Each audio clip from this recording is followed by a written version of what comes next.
Welcome, folks, to Making Sense with Moy. I'm your host, Moy.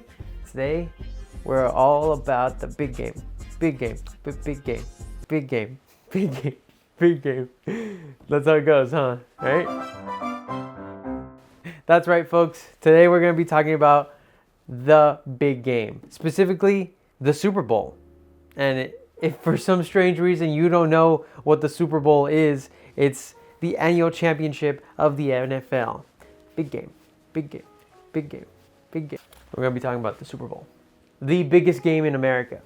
Big game! The Super Bowl. They've been crowning champions since 1967. It is regarded as the biggest annual single-day sporting event in the United States, drawing over 123 million domestic viewers.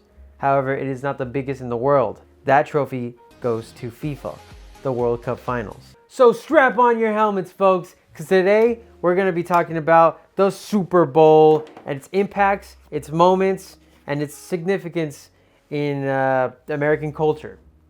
Ready, set, hike! Big game, big game, big game. A very brief history lesson, folks. The first Super Bowl was in 1967. It did not sell out. The name Super Bowl itself was an informal, almost joke at first. It was born out of a merger conflict with the NFL and AFL. AFL. I'm nervous. I'm actually scared to speak about the Super Bowl. They might come after me. It's okay, you'll be fine. You know the Super Bowl is a trademark word, at least for like marketing purposes. So. It's okay. The 8 people that are watching this, they don't care. This is for you. All right. The Super Bowl, originally made as a merger conflict, not yet an established tradition. It was originally called the AFL NFL World Championship Game, until the Super Bowl moniker was adopted in 1969's championship game. Before football, America's favorite pastime was baseball. It was a bit of a seasonal sport, a little bit slower and a little bit more local. But then its replacement, football, yes, that's right, folks, football replaced baseball as its most popular sport. America's most popular sport between the 1960s and the 1972. Whoa. Football, which was violent. Football, which is described to be, by many, Football, which is described to be as militaristic, violent, and fast-paced, quickly became a very beloved sport, mirroring America's culture of high stakes, spectacle, strategy, and a sense of tribal loyalty. Ooga chaka, ooga, ooga, ooga chaka. It's racist. No. That's the I can't stop this feeling deep inside of me. I love football. Broadcasting the game across multiple screens globally made the whole experience a massive spectacle internationally. It is important to note that the vast majority of its viewership is still concentrated in the United States. Regardless, it is still considered one of the last monoculture events that we have today. Is it monoculture or monocultural events? No. The last real monoculture event. Mono meaning one, and monoculture. It's like everyone gather around this fucking temple. We're gonna kill a guy. Now it's just a fucking Super Bowl. It's that's the one biggest thing that we have going on right now. It's a weird label. Monoculture. Monoculture. I mean, it's like one size fits all. One size fits most. Come to this game. This ball fits in your hand. Most of your hands. Most of your hands. Well, not tiny hands. Not these tiny hands. But these hands. Sorry, excuse me. That was disgusting. It is the last true monoculture event that we have today. You basically have to tune in to be there. Even people that don't care about football still watch it for many other aspects, such as like commercials, halftime, memes, just social moments. I'm over here sweating bullets. No, actually, I'm not sweating. I feel good about this. I'm just like nervous. Nervous to talk about the actual fucking Super Bowl. Well, then stop lollygagging and tell me what we missing. All right, I'll tell you. Did you know that the Super Bowl isn't just watched, it's collectively experienced? The Super Bowl, huge thing.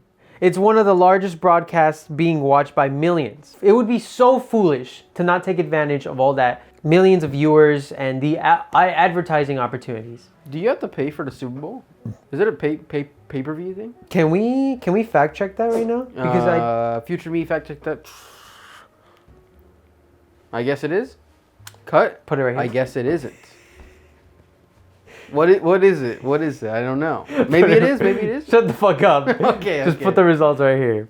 Super Bowl commercials are expensive. Companies pay good money just to grab a few seconds of your precious attention. A 30-second ad could cost upwards of $5 million. That's $166,666 per second. That's a lot of money.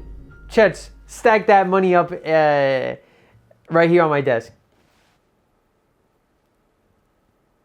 Whoa! That's a lot of money. That's a lot of money. It's like, it just floods the whole screen. Or nothing happens. These expensive ads often become cultural artifacts. For example, Apple's 1984 ad that came out in 1984.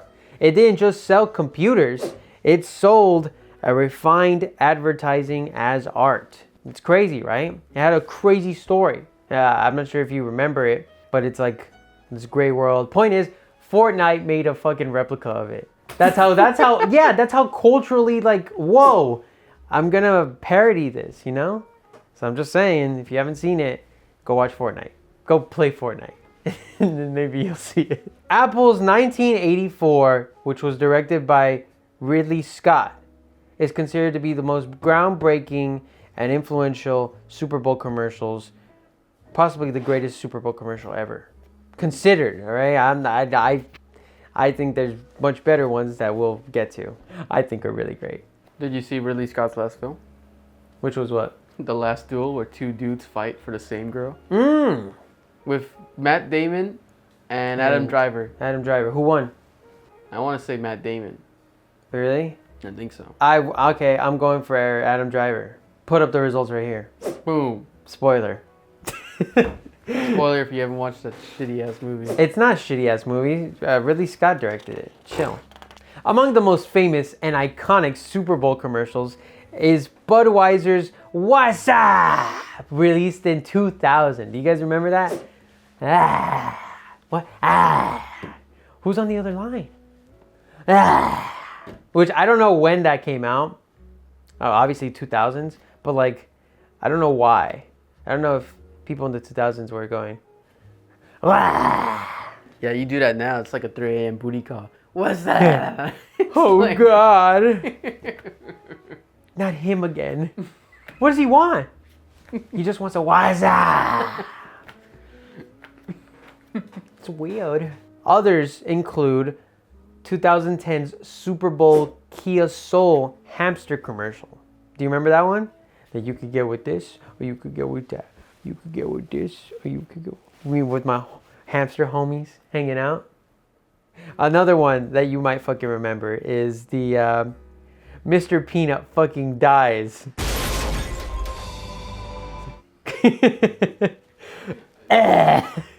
Let's try that again. What? What? I thought that was good. A more recent advertising you might have seen. It's not recent. It's actually not recent. recent. It is very recent. No. 2019 is pretty fucking recent. No, actually, okay. Mr. Peanut dies in 2019. It's a pre-Super Bowl ad, meaning it doesn't come out during the Super Bowl, but it comes out right before the Super Bowl in 2019. And then he gets revived in 2020 and comes out as fucking Baby Nut. Baby Nut. Somebody went into work and said, you know what? Baby Nut. Put those two together and you get that. You get that. Baby and nut. I'm disgusted. It's a very famous ad if you haven't seen it. Yeah, he like blooms But don't look up baby nut. Don't look up baby nut. Had the misfortune of looking up baby nut 3 a.m. for the baby script of this episode. Speaking of dying, Kendall Jenner in 2017 made a infamous Pepsi ad. I'm pretty sure some of you might be familiar with that. The Pepsi ad. The one where, if you haven't seen it by now, oof. It's where she, oh man, this sucks. You know, and she gives a Pepsi to the cops. Point is, I wish most problems in the world could be fixed with a Pepsi. That would be amazing. Sir, you're under arrest. Officer, here's a Pepsi. And then he just forgets about it. Awful, by the way. I'm just saying. Did you say speaking of dying? And then that transition to that ad, speaking of dying. Cause her career died. Oh, okay. Because I was like, the whole reason That's that actually not happened- true. The whole reason that happened is because of the George Floyd thing. No, you're wrong. And I was there. like, did it not happen? No, it There's did the not. BLM riots and all that? No. Okay, because I was like, isn't that the same era? No, we're gonna get to that I actually. was like, that's terrible. Point is, you show that in today's climate, and that's not gonna be received well. And it wasn't received well because she was making light of a very serious situation. This serious situation was all to promote fucking Pepsi. I'm talking about Kendall Jenner too much. I'm so sorry. All right, we're gonna move on. All that to say, she's making a comeback in this year's Super Bowl on a betting ad, and that says like, you know, bet on Kendall Jenner. That's it. That's the whole reason I just wanted to bring her up. 4 seconds of that probably cost upwards of what? $6 million? No, she's in the whole thing. And How then much do you think they paid her? I don't know, more than Pepsi though. Pepsi killed her, dude. Pepsi said, give this couple a fucking soda. She goes, okay. Blew up in her face. Yeah. Soda was shaking and blew up in her fucking face. Move on from Kendall Jenner. No, of course. So that's that, you know, that's that. But as of recent, actually, there's been some really popular ads like the Popcorners Breaking Bad Super Bowl commercial. That's a fucking mouthful. God damn.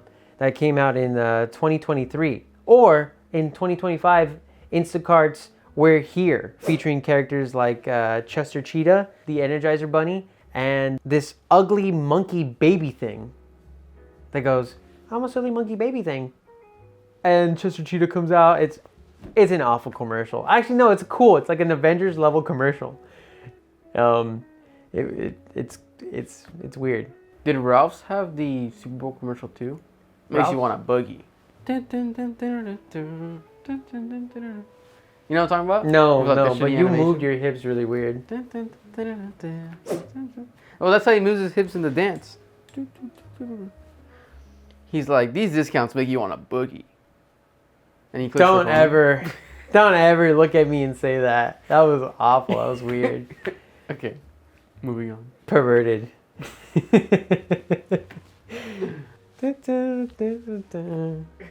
I can make a whole episode on ads, honestly. But that's not what we were here to talk about. Ads that premiered at the Super Bowl actually are guaranteed attention. The conversation is instant. And if there's any feedback, any backlash, it's immediate, which is kind of good for people, you know? Doesn't linger. Oh, fuck, we hate Baby Nut. And that's it. That's it for like a day, you know? That's cool for advertisers and whatnot. You know, what's your favorite Super Bowl ad? Let me know in the comments. Are you saying that Super Bowl ads can take the risk of being good or bad? Yes, there are various ones, which again, like I said, we can make a whole episode on it, talking about the controversial and the cool, you know?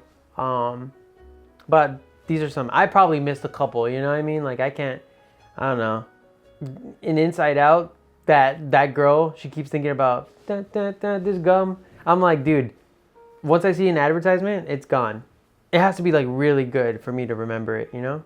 Yeah, I got the Popcorners one still stuck in my head. Tight. 6 signature flavors, yo. 7. Right? It says 7. Yeah, you make 7. All right, we'll make 7. Aside from the game itself, the most notable attraction to the Super Bowl is the halftime show, the spectacle that holds the whole event together. The halftime show. Woo! We love the halftime show.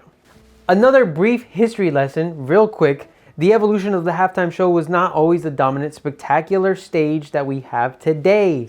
Pre-1990s, it was usually just marching bands, novelty acts, and other like fucking circus performances. Not really, but you know, it was like just musical themed performances. Like I think one of them had like a Mardi Gras type of style thing, but I don't know. That was pre-1990s. And then it wasn't until a very low-key fella named Michael Jackson showed up, which was in the 1993 halftime show, which ended up being the biggest global concert at that time. Widely considered one of the best Super Bowl, one of the best in Super Bowl history. Is that the Super Bowl where he sung the "What About Us"? What about everything? What about the fucking us? tower What and shit? about everything? I don't know. I haven't seen it personally myself, but when I hear Michael Jackson sing, ooh, it's like so good, you know? I'm like, God damn. Gone too soon, King. If any elderly viewers who have watched and experienced the Michael Jackson show are here, tell us how it was. Tell us how it was. Yeah, tell us how the Michael Jackson experience was. That's not right. It's the 1993 Michael Jackson Super Bowl halftime show. It was the biggest global concert at the time, which established the modern high-profile musical spectacle associated with the event today. So once that door was opened by Mike, the stage was set. And it was now set for notable artists like Prince in 2007, for Katy Perry in 2015, for Lady Gaga in 2017, Shakira and J-Lo in 2020, The Weeknd in 2021, Dr. Dre and Friends 2022. That's so crazy, Dr. Dre and Friends. Yeah, Like- he had Snoop Dogg. like he my had r- Curtis Lee Jackson. My rappers here. And Eminem was a part of that. Eminem was part of that. And then Mary J. Blige. Dr. Dre and Friends, 2022. Usher, 2024. With any massive viewership, people are bound to make notes of the performance. Some are notable than others. Like Janet Jackson and Justin Timberlake in 2004, there was a broadcasting censorship debate. That's where they had a wardrobe malfunction. It created this cultural fallout where Janet Jackson, her career almost got ruined. Whoa, people talked about it. It was like, wardrobe malfunction, this and that. Did you say 2024 Usher? Yeah. Yeah, for quite a forgettable one. Actually, side note, in 2024, that's when SpongeBob came to the Super Bowl. What do I think? I think that's Super Bowl LV. So it was kind of like overshadowed by I that. remember SpongeBob. Yeah, I but you don't can't remember fucking Usher. Yeah, it was an interesting time in 2024. We'll circle back around that.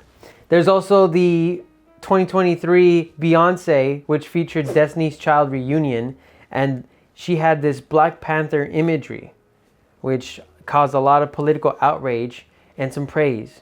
Maybe some unrelated partial power outage too, because people were talking about that. They were like, "Oh, the power went out." It was fucking Beyonce, or I don't know. That's what I read. Could be unrelated again. Fucking Beyonce. That was. She took the power again. I just don't know about that one. In 2023, Rihanna famously made her Super Bowl performance, which people noted because she was pregnant during said performance, which was like a cultural symbolism, and without saying a word about her bump, it was very powerful. One of my personal favorites, in 2025, Kendrick Lamar setting a new viewership record with over 133.5 million viewers. And while giving us one of the most powerful artistic statements about Black identity, systematic injustice, and the cultural revolution, it was amazing. I had a great time watching it. It featured SZA, it featured Mustard, Samuel L. Jackson as Uncle Sam, which was, whoa, very powerful. And Serena Williams, too. Whether you liked it or not, you can't deny. There was a lot of critique of the American dream and a call for consciousness over conformity. It was a very powerful show. It was truly empowering and just the type of conversation America needed. Halftime shows are just that. They're shows. But they can also show us that even though we are all watching the same game, we are not all in the same game. If you catch what I'm saying. That was fire. Was that not fire? That was fire. That was a fire bar? That's fire. Keep it going. Okay. Lately, the halftime show is the stage to get a message out. Another impactful message was when Kaepernick took a knee. You know what I'm talking about? Yeah.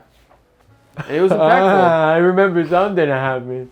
It was impactful and it was powerful. Another impactful message was as simple as taking a knee. The Kaepernick ripple effect. That's a cool name. It's more like a title. The Kaepernick ripple effect.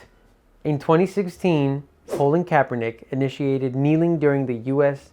national anthem to protest police brutality and racial injustice and inequality. The protest began in 2016 preseason, and while he never knelt during the Super Bowl himself, his protest movement gained widespread attention, causing lasting controversy affecting his career, influencing other NFL players. Okay, because I remember there was a white dude that he took a knee. That was his buddy. His buddy. And people were like, man, he's like, I remember hearing much controversy, and it was like, oh, this dude is like kneeling for no reason. If he did that now, I bet you a lot of haters would be like, he's just being performative. We get to that actually. I think it's funny that you mentioned that. The simple action sparked a national conversation, with some criticizing it as unpatriotic, while some supporters viewed it as legitimate, peaceful form of protest against social injustice. Kaepernick didn't make football political, he exposed it for what it already was. Banger. No? Dang, no, that was good.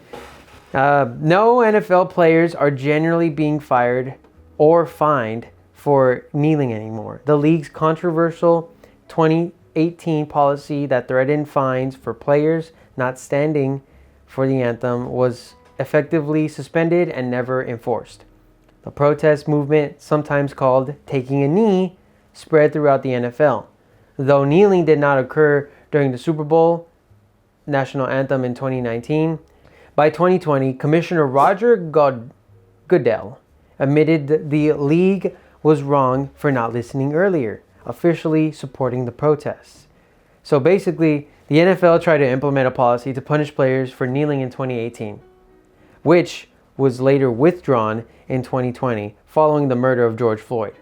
Goodell apologized and stated the league should have listened to the players earlier. That's wow. That kind of boiled into a I told you so moment, you know? Yeah. Take a knee and it's like, see, why didn't you listen to us? That's fucked, you know? And then that fucking rich ass dude like, fuck, we should have just listened earlier. I think, yeah, they did face a lot of backlash. Oh, yeah. But it's also just the right thing to do. I mean, why I don't understand why people are so against protesting. Actually, I do. There's evil people in the world. Sorry. It's true. I was going to say, and you can cut this out. I was going to say that I think it's probably because they were more interested in protecting white America, which I think was heavily the more louder side of the Super Bowl fans, which is not inherently true, but I think a good majority of the Super Bowl watchers that are there for the sport itself are mostly white people. Hey, you know what? Fact check that. If I could be very wrong here. No, but I think that's a sentiment that's shared throughout people of color, and it's not a sentiment that's inherently wrong. It's just a very dangerous one. You know what I mean? Because then you start bunching up people into like, oh, of course, you're only in it for the game. You know? I know why you're watching basketball. What the fuck? See, All right. that's where we start grouping people up, and we start judging people by how they look and what they like. But that's not okay. That is not okay, Chetes. In 2022, the NFL says that it was aware that Eminem would kneel during the Super Bowl halftime show. The NFL says that it did not attempt to stop Eminem from taking a knee during the Super Bowl halftime show. And then I wrote here, will the real Slim Shady please take a knee?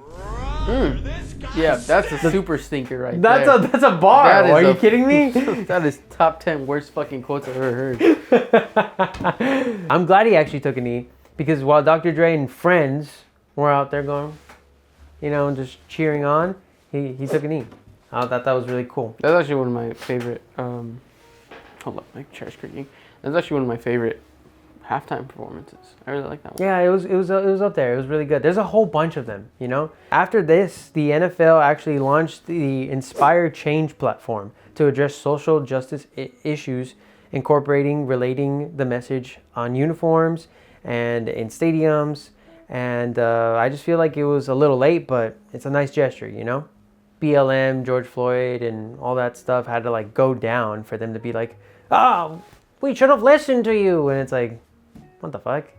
You know, you let the pot boil for too long and 5 years too late, buddy. Yeah, I don't know. Good job on you, Kaepernick, which he did not get punished.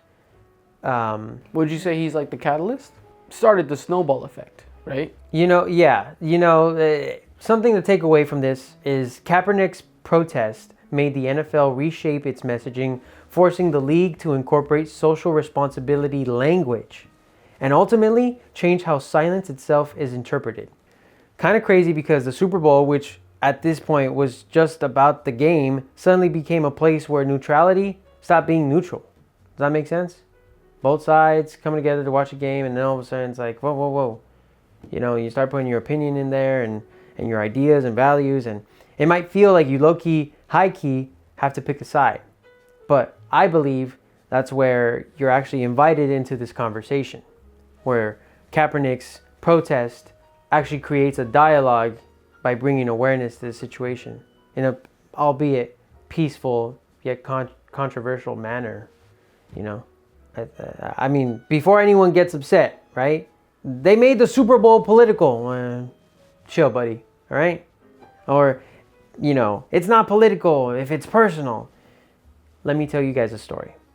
A story by Dr. I have here written Dr. Success. But his name is Dr. Seuss. Another banger, right? You like that? Sorry. Doctor, I took LSD and beat my wife. Dr. My 6 wives. Did he have 6 wives? I think he divorced like 3 times. All right, well, fact check that. A story by Dr. Seuss. The Chetes and Other Stories. 1961, all right? The story features yellow bird-like creatures divided into 2 separate groups.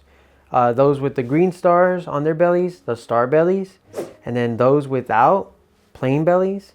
The star bellies considered themselves superior, holding exclusive parties and games, ignoring the plain bellies. This led to social exclusion, conflict based on this trivial physical difference. Does it sound familiar? Does it? Anyway, a character named Sylvester McMonkey McBean. That's his name. The fix-it-up chappie. He arrives with the machine that adds stars to the plain bellies for a price. And then he removes from the originals, the star bellies, to make them special again. In the climax of all, the Chetes run through the machines repeatedly, spending all their money until they become confused of who is who. The lesson here, the Chetes finally realize that all of them are equal regardless of whether they have a star or not, making the discrimination pointless. All that is to say that even something as stupid as having a star on your belly or not, you know, is political. Having a star on your belly can be politicized. That sounds weird, but the story is just regarded as satire. It's taking prejudice and social discrimination and showing it in a different light, you know? In a more digestible, kid-friendly light. Therefore, the story is kind of political. A children's book is political, you know? And that's okay. I repeat, that's okay. Don't freak out because something's political, okay? If this is a shock to you and it's a hard pill to swallow, take a deep breath and listen. All I have to say is that yes, practically anything can be political. It could be considered political because politics involves power dynamics. It involves decisions and societal values shaping daily life. While some may argue that not all aspects of life are equally political to everyone, others contend that the effort of deeming things non-political is often a political act itself. Does that make sense? AKA fence sitting. What the fuck? Is not taking a fence sitting stance political? Oh, I hadn't thought about that. Right? Yes, you're definitely right. I was quick to judge for your remark. For my star belly opinion. Stupid star belly opinion you have there. I got this. This is the fun part. I swear. Enough politics. Actually, no. Everything is politics. All right. Everything is politics, folks. Even a fucking game, even a Super Bowl game can be politicized. And you know what? We naturally shape our surroundings and ideologies and values and have things like the halftime show or commercials reflect that. And to that I say that's good, you know, that's super good that we currently still live in a time where injustices continue to happen, where they affect you directly or not, but they're happening and you might be a star belly and the plain bellies are struggling. Think about it. Or the other way around. You might be the plain belly and the star bellies. Everything is political. So all this to say, just because someone says like, oh, blah, blah, blah, politics, get that out. Get that idea out of your head. All right? Open dialogue, because that's what it is. We're here to play a game. The game is political. Disclaimer, it might be heavy. Is this heavy yet? No? I don't know. All right. Well, we're going to talk about something that's maybe a little heavy, depending on which side, if you're a star belly or a plain belly. Bad Bunny is set to headline the Apple Music Super Bowl 60 halftime show. With the surrounding social political climate regarding ICE and undocumented immigrants, many Latin fans are excited to see history be made, as Bad Bunny will be the first Latino artist to headline, bringing his signature Latin rap and reggaeton style to the stage. Which, if you're wondering, wait, wasn't J-Lo and Shakira also part of the Latino community? They specifically said solo artist. So that's why it's significant that he is performing on his own. Go BB. I love you. Which, you know, is also kind of crazy because Mr. Worldwide has not played at the Super Bowl. Really? Yeah. NFL. What the hell? Apple Music. What the hell? Jay-Z. What the hell? Would have fooled me. I swear to God, he played something though. No. Oh, he played maybe at the after party for a Super Bowl, like an Super Bowl after party. I think. Fact check. Fact check anyone? What are we doing? We didn't put Mr. Worldwide in the Super Bowl. That's fucking crazy. I love all his music. I could get down to some. You know, that's.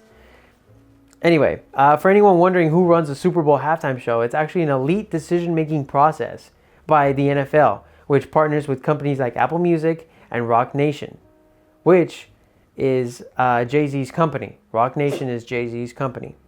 Since 2019, it has served as a strategic partner, directly choosing headliners and influencing the show's creative decision. And that's kind of crazy. So technically, we have Jay-Z to thank for Bad Bunny. Thank you, Jay-Z. Thank you, Jay-Z. Thank you, Jay-Z. Thank you for that BB. Sorry, I miss Pitbull. Also, the host city has some say in it. Often suggesting artists that resonate with the local culture. Which this year the host city is Santa Clara, in California. Oh, really? I thought it was gonna be in Texas.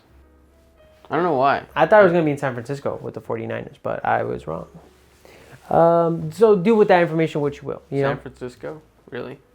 The response to BB playing at the halftime show has been divided, to say the least. With ICE agents coming to check, initially threatened by a major presence at the Super Bowl 60 to conduct immigration enforcement.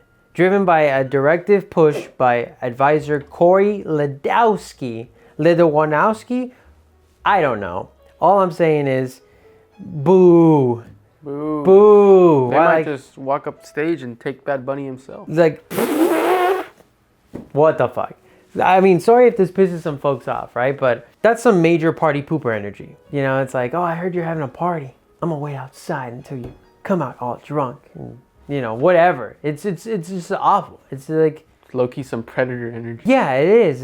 It's like, look, to put it in perspective, right? The Nazis and the Allied troops on the 1914 Christmas truce, it was a temporary halt. They stopped fighting. The soldiers exchanged greetings, gift, food. They played football in no man's land. I'm talking about the soccer war? Yeah, that's what it's called. Is it called that? I think it's called the soccer war. Fact check that. But they played football on no man's land. The Nazis and the Allies on Christmas Day, Christmas truce, 1914. That's kind of crazy. That was, also the beginning of the war. So it was a little bit lighter, But regardless, all I'm saying is fucking World War One, football coming together, and bitch ass Corey Ledowski wants to do this. It's just like, let the glorious big game be a truce, be a ground for peace. That's all I'm going to say. It's crazy. You said Nazi, and then you said World War One. Yeah, what's wrong? There were no Nazis in World War One. There weren't? No. What are you saying? There was the Germans and then the Allies. It says here on my notes, the Nazis. Which, okay, to that, real quick. Just a fact check. There was for guaranteed, there were no Nazis during World War. No, but they eventually became Nazis? Yes, I mean, it evolved to have that. Unfortunately, right? I guess. But I think it was a little bit more. The reasons for why they went to war were not as malicious as World War II. Well, regardless, a lot of people ended up, war bad. But we just gotta make sure to clarify that is not the same thing. Nazis are not Germans and Germans are not Nazis.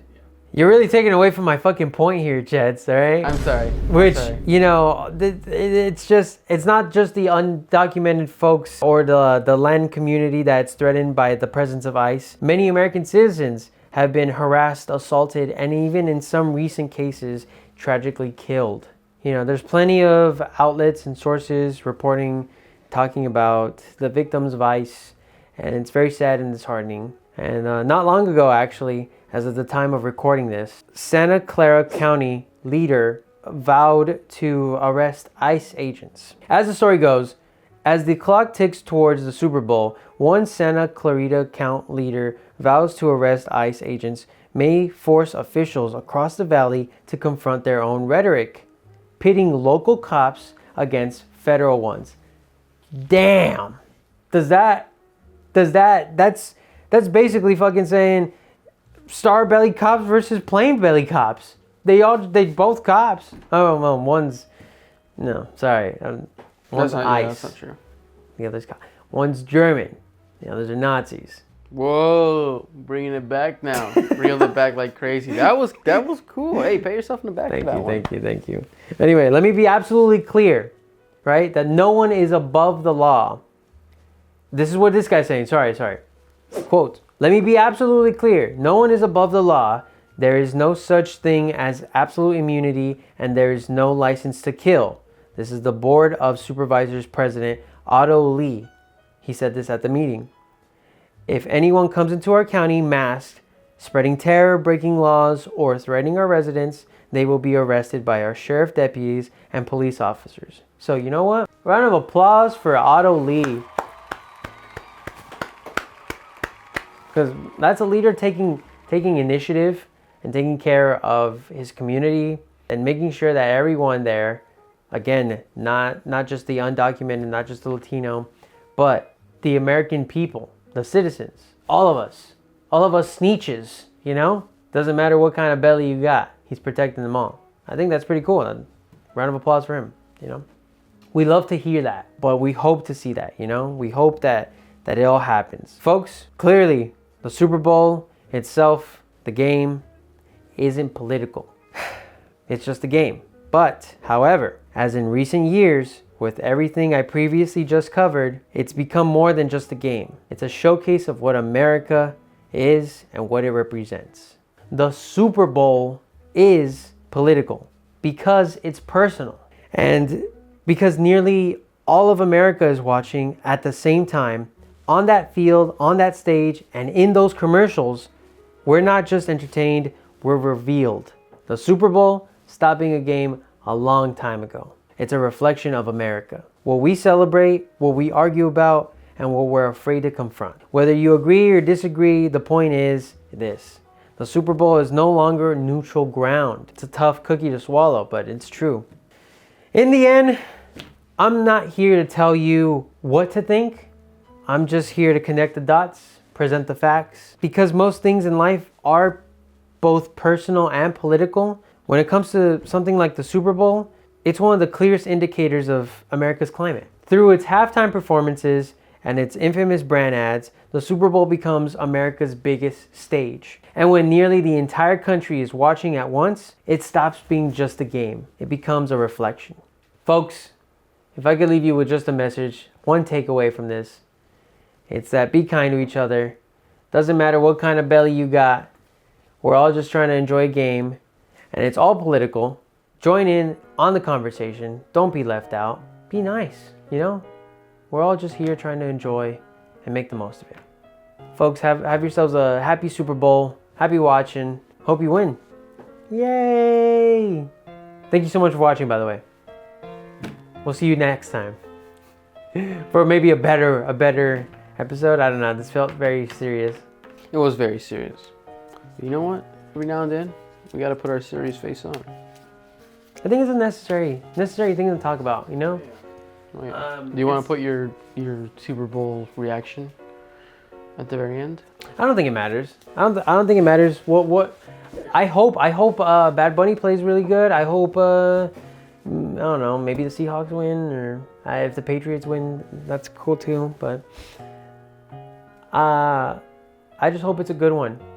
I don't want to see any people getting hurt. That's it. See you guys. Bye. We're new to this type shit, you know what I'm saying? I'm new to this. I hope I don't make you feel awkward. No. You're just kind of sitting in the Cug chair and just watching me. I know. I'm like, it feels weird. This is such a hands-free Say something, operation. This is so nice. This is crazy. Yeah? Yeah, this is awesome. Well, I'm glad you're having fun.